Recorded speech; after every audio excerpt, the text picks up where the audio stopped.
anything can be daunting, but I'm here to help. Learning crochet is not as overwhelming as you might think. I'm going to go over this information with you, and hopefully you can dive right into this creative, beautiful, multitaskable art form and fall in love with it just like I have. If you already know where you want to start, I put a list of timestamps in the description below, and you can jump around however you like. So where do you start? I believe there are 3 choices. The first 2 are shopping. Who doesn't love shopping? And the third choice is buying a pattern and going from there. Let's go over the first shopping option. So for the first shopping option, you're going to get a skein of yarn, preferably a light color, one that has an even texture throughout the whole skein, is worsted weight or bulky weight yarn, and is made of acrylic and or polyester. I will be going over the yarn types a little later in this video. Again, I have timestamps in the description below if you want to just jump to that. Now the hook. If you chose a worsted weight yarn, you'll want a hook size H-5.00 millimeter or I-5.5 millimeter. And if you chose the bulky weight, you'll want an N-9 millimeter or M-10 millimeter hook. Once you have your items, you'll go home, change into your comfy clothes or your jammies, and put on some tutorials of how to crochet. I will have some tutorials up shortly that you can look up and learn how to crochet from me. I do not recommend that you watch the tutorials with popcorn though, because the salt and butter will ruin your beautiful yarn. So this option will allow you to build muscle memory so you can hold the hook and the yarn at the same time. You'll also be able to control your tension better, and you'll learn a few stitches that you can use in your first pattern. This will really vamp up your excitement when you get your first pattern and start working on it, instead of instilling frustration and the desire to give up. In my experience, this is the best place to start because you'll gain the muscle memory, you'll know the stitches, and you'll be able to hold the yarn and the hook, and it won't be as frustrating. If you agree and feel this is the best option for you, you can jump ahead to that timestamp right there. So the second shopping option is going to the store and buying everything you think you will want or need. So the yarn, you'll buy all the yarn, all the tools, and anything else that you want while you're there. Most people find a yarn that they love and they buy that yarn and then they go learn how to crochet and all that stuff that way. And that's totally fine. However, even for the most creative and artistical person, this can be a very difficult place to start. But there are legends out there who can pick up anything and just do it. Like me. All right, let's go over some pros and cons for this starting point. So pro number 1, you get the yarn and tools right away and can start on your project as soon as you find a pattern that will work with them. No need to wait a minute longer for your dream of becoming a hooking wizard with a metal wand. Pro number 2, you get to use a yarn that you fell in love with. Pro number 3, they have starter kits that include all the tools, the yarn, and the pattern that a crocheter will need.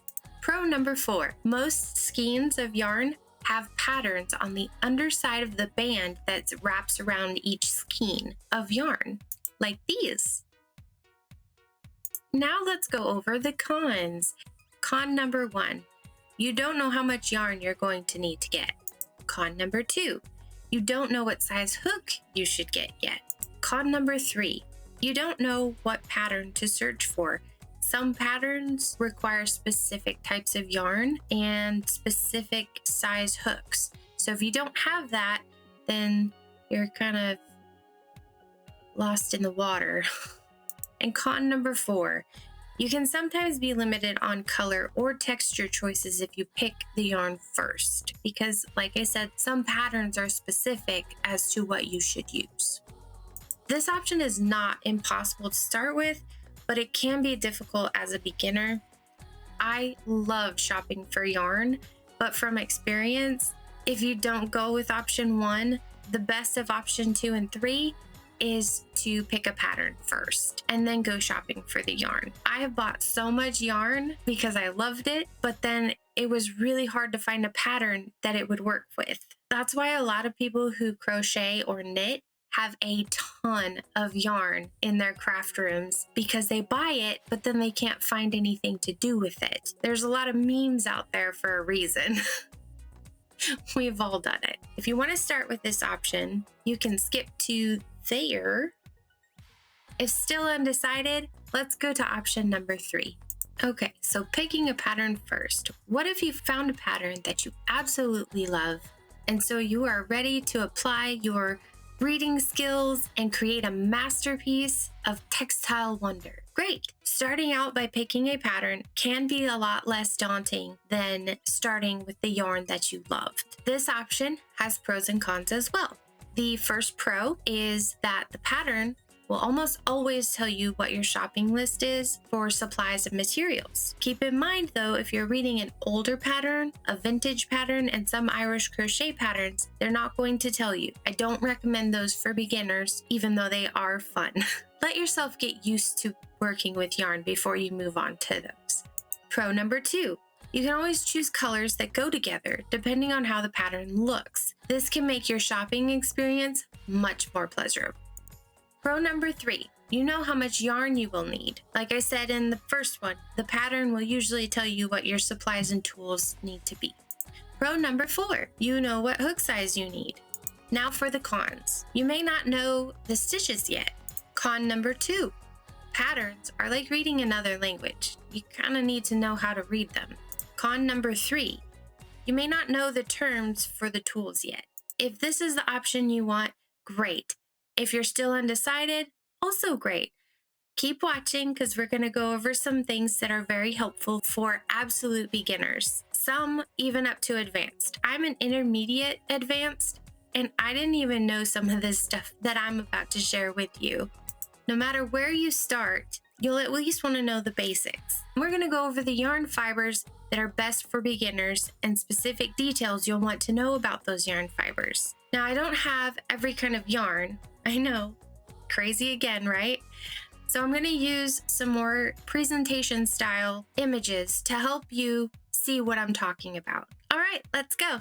So looking at a wall of yarn in the store can be intimidating. There are textures, colors, different sizes. Let's go over some of them so you're not the one standing in the aisle with wide eyes about ready to walk away without even giving it a try. So there's hundreds of different brands and different yarns and different fibers that you can get. So I have deduced that there's 2 fibers that are best for beginners. And if you've been listening, I have mentioned it once or twice already. Before we get to that though, I want you to see all the different types of fibers and where they come from. So the first one is natural fibers, and those come from animals or plants. The animal-based fibers are going to be wool from sheep, merino wool, which is another sheep, alpaca, angora, which is a goat or mohair, cashmere, which is also a goat. And then we have the plant-based fibers, which is hemp, bamboo, cotton, linen, and silk. And they come from what you would think they would come from. The silk comes from worms, and then the other 4 come from plants. Now, the viscose and the rayon are often combined into one thing. A lot of people say they're the same thing, but they are made differently. They do have some different characteristics about them. The way that they're made makes them semi-synthetic. A lot of times, the semi-synthetic and the synthetic are going to be hypoallergenic, which means people with allergies will not be affected. So then we move over to synthetic fibers, and that's where you find your acrylic and polyester and nylon. Those are the stronger of fibers. They usually last longer, and of course, because they're handmade, they're going to have a lot of aspects about them that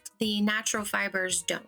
I have also listed a bunch of novelty yarns, but as a beginner, we're not going to go over those at all. I will have another video that goes over all of these, and the variegated, the blended, and the self-striping. Those will all be mentioned in the next video. If you have any questions, of course, feel free to comment below and let me know. Now we get to the best yarn fibers for beginners, and acrylic is the #1. And the reason for that is that it is the most consistent in texture and size throughout the entire skein, and you can find acrylic pretty much in any store. Polyester is a close second, but a lot of people find it to be a lot more scratchy than acrylic, and that's what pushed acrylic to #1. Again, I'm going to mention when you buy your yarn, you'll want it to be a worsted or bulky weight, which is a #4, a light color, and that color doesn't have to be white. It can be light green,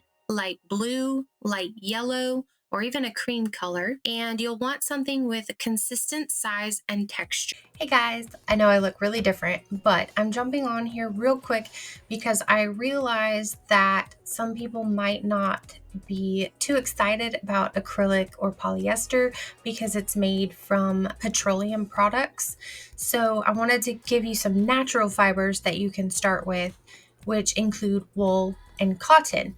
Now, I'm not going to be able to go into it much on this video because the video is pretty much already done and I don't want to go back and edit a bunch of things. So I will add it into the next video, and I will add the pros and cons and how it's made. So just wanted to let you know, if you are a beginner and you would prefer to stick to environmentally friendly products, wool or cotton are your best bet. Some quick things to note: make sure you get your wool from a credible person, because a lot of wool farms are not nice to their sheep and it's not as environmentally friendly as you would think. Both fibers are made with chemicals because they have to clean them. But if you get it from a local source, a lot of times they clean theirs with just soap and water.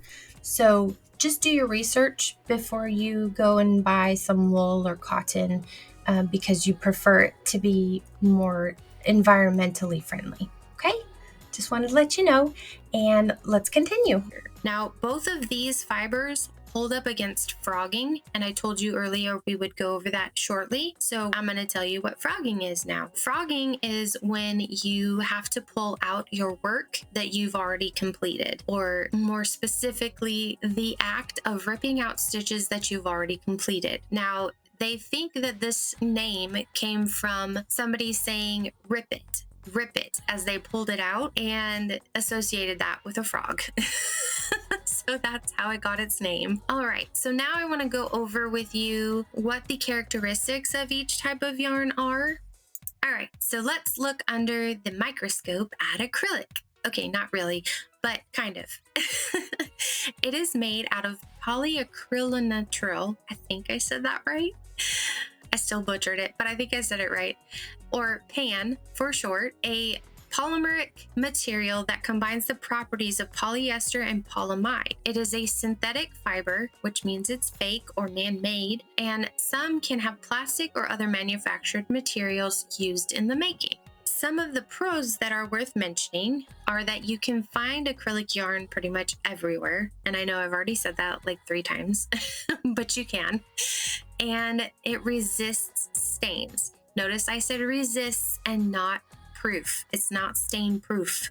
Due to this fiber being cheap to make, it is also cheap to purchase. This fiber is one of the most durable fibers you can get. It is hypoallergenic and can be water resistant. Again, notice I said resistant and not waterproof. If it's exposed to water for a long period of time, it will soak up water, but at first it is resistant. And something that most people find extremely appetizing about acrylic is that the fibers can be washed in a machine, dried in a machine, and ironed.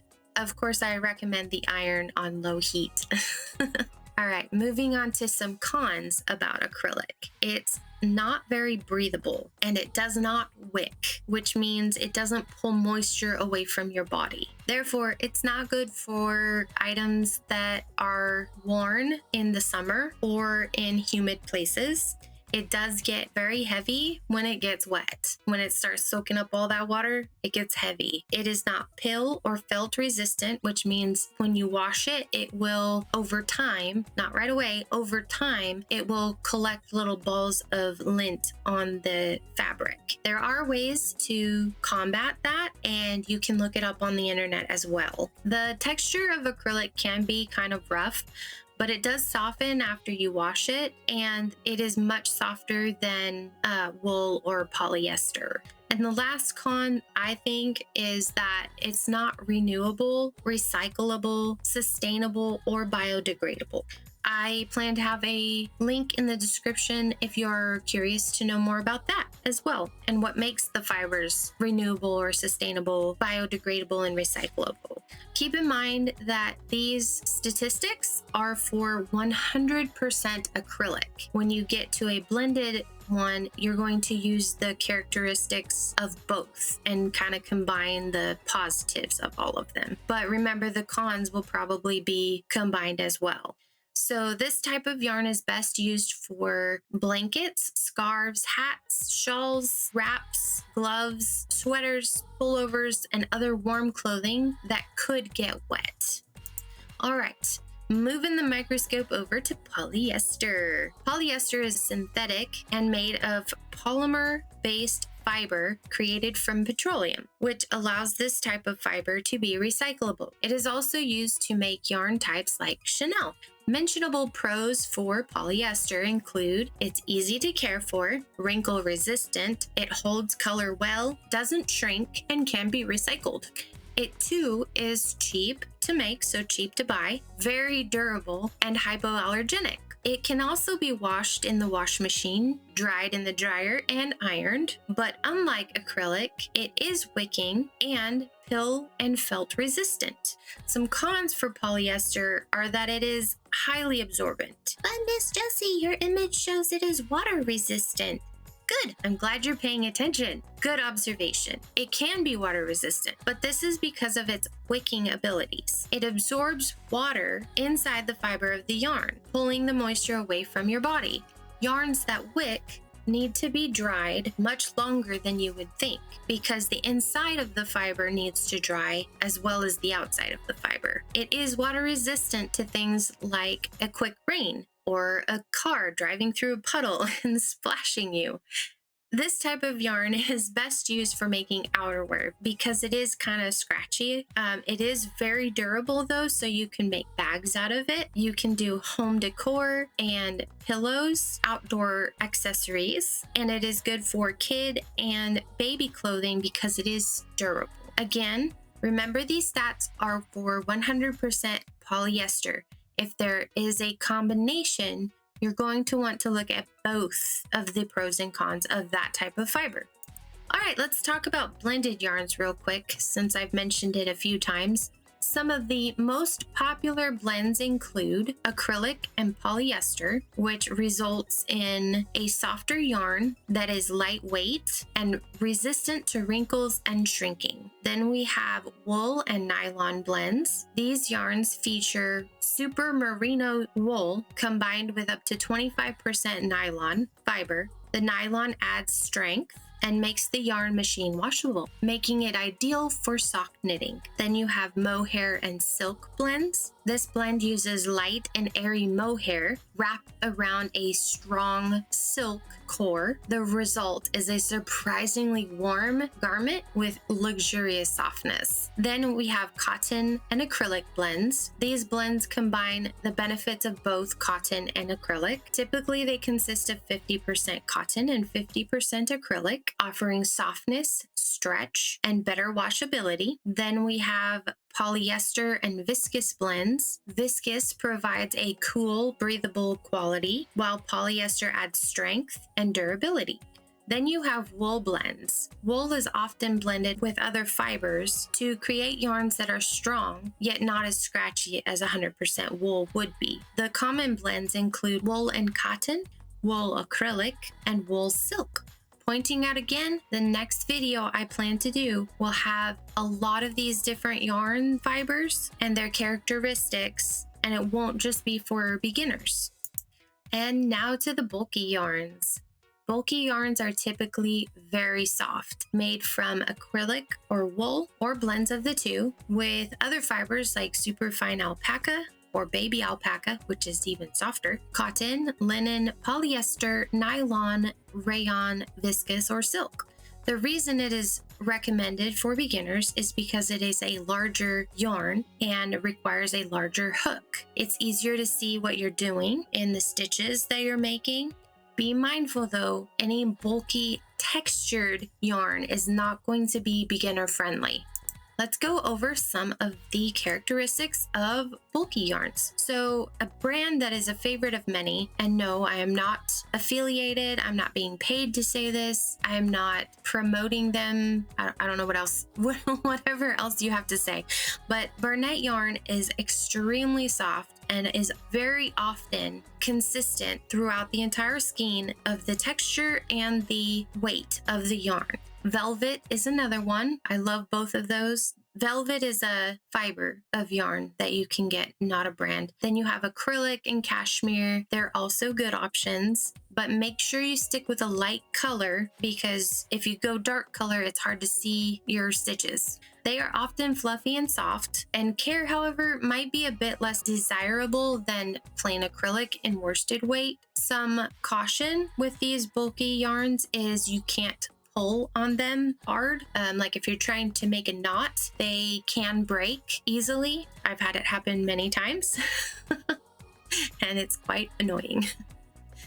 Something else to mention is most of them don't shrink. Most of them will be made out of acrylic, but will have a blend of something else. So just make sure you know those pros and cons as well. Due to these yarns being super soft and easy to work with, they are considered a luxury yarn and oftentimes will be more expensive than the other fibers. You'll also find that the length in your skein of bulky yarn is going to be shorter than that of the worsted weight yarn. Another con is a lot of these bulky options are not machine washable or machine dryable. That's a word. You can't dry them in a machine. And most likely you can't iron them either. They have been known to shed, even though they don't pill or felt, they can shed, and the color doesn't hold as well if left in the sunlight for long periods of time. The next thing is kind of for knitters only, but it did say that it can be a problem for crocheters, but usually because their tension is a little bit tighter than knitting, they rarely have this happen.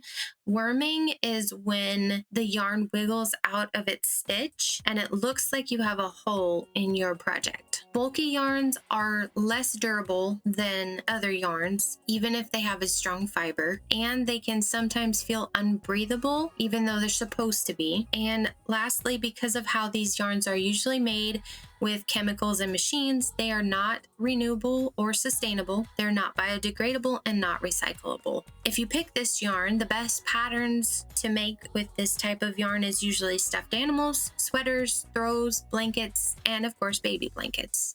So then we get to the hooks. I want to mention this again. If you go with a worsted weight yarn, you're going to want a hook size H or 5.0 millimeters or an I-5.5 millimeters. And if you go with bulky yarn, I recommend a size M hook, which is -9.0 millimeters or N-10.0 millimeters.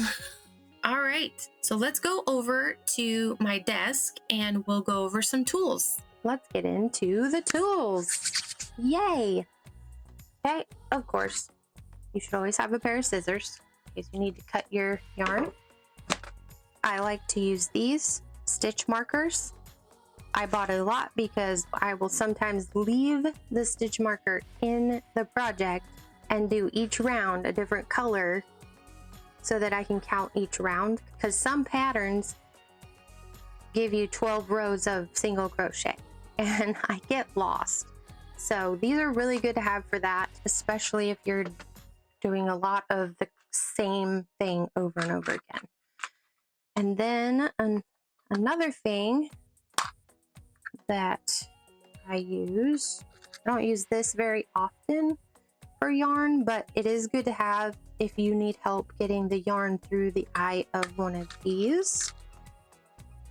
This is a tapestry needle, and it has a very wide eye. That's the eye there if you're not familiar with needles.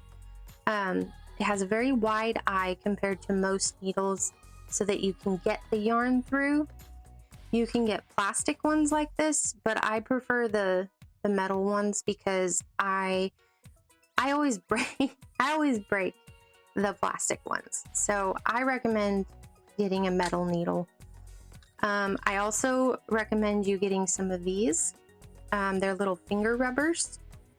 And I got this one at the dollar store. This one I got at Walmart, and as you can see, it didn't last very long, but they have other ones at Walmart as well that you could try. I just haven't bought them yet. These work amazing when you're trying to pull this needle through your yarn so that you can get a good grip on it and pull. I can't always grab the needle and pull, so I love these. They are so helpful. Okay, now I'm not real familiar with knitting, but I will show you these. So these are knitting stitch markers, and they also hold, well, I guess they're not really stitch markers. They hold your place on your knitting project so that you can go off and do the other side or something with your knitting needles, and it just sits on here and keeps your work from coming undone or losing a loop, which is why I don't do knitting very often. So these are your general run-of-the-mill knitting needles. The sizes are on the flat tip. These are size 10. Oops, I don't know if you can see that with the light. Nope, that didn't help at all. Anyway, that kind of helps. There you go. So those are size 10, and you can of course get any knitting needles you like at any art store, or sometimes you can even find them in a convenience store. But anyways, these are for Tennyson crochet. I'm not going to say it right, I'm sorry. Tennyson crochet. I'll spell it in the description below so that you can look it up. These are really good because you can hold lots of loops on one crochet hook. Like these with the handles, you cannot get very many loops all on here at once. These will also kind of help if you're doing shell stitches. So it's very nice to have around. All right, so another one is this kind of hook, and it has like a rubber long end to it with a little bead at the end. This is for really long projects like sweaters and blankets. And that Tennyson stitch, these work really good for that, because then you're not trying to squeeze them all on the same hook, you know? These are probably going to be easier for you to slide along here. I have noticed that the rubber kind of catches the yarn, so it makes it a little harder to keep the flow going, but if you don't mind it, then that's perfect. I prefer that though still over these because I have more space to work with.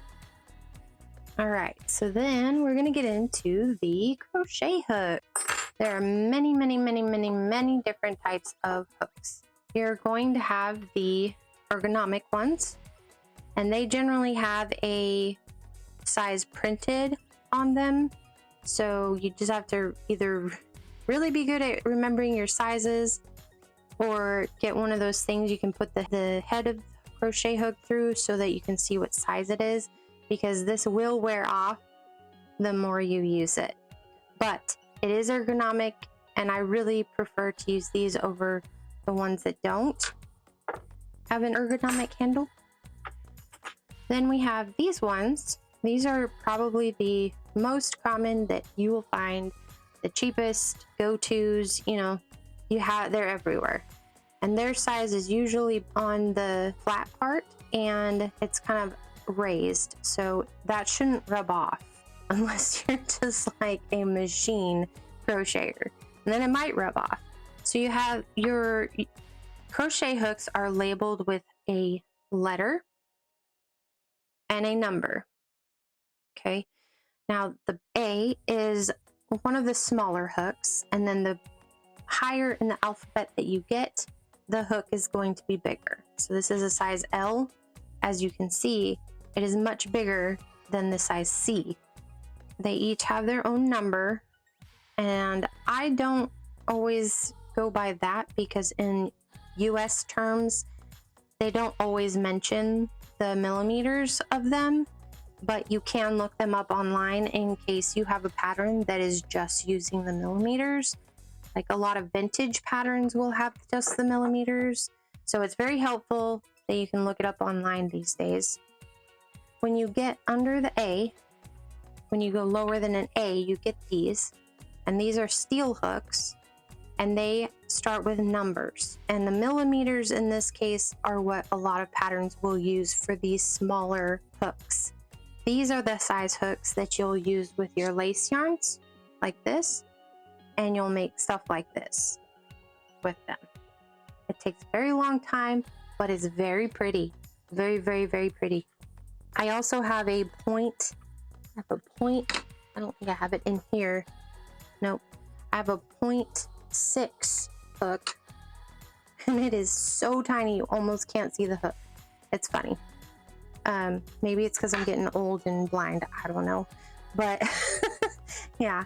So, and the last thing I wanted to tell you is you do want to have some type of measuring stick or tape or anything that you prefer, but you do want to have some measuring things for your gauges. Gauges are important for clothing, but not necessarily for blankets. But if you want the blanket to be the right size, say you're making it for a baby and you don't want it too big, then a gauge would be important for that. So always have one of these around somewhere. I'm always looking for mine. Luckily, I had it with me today, so I could show you. So there you have it, your hooks, your tools, your yarn, everything you need. If you have any questions or I didn't cover something that you are curious about, please let me know in the comments and I will happily reply and explain that. Or you could even message me. All right. Thanks guys for joining me. Hope you learned something today. Happy crafting!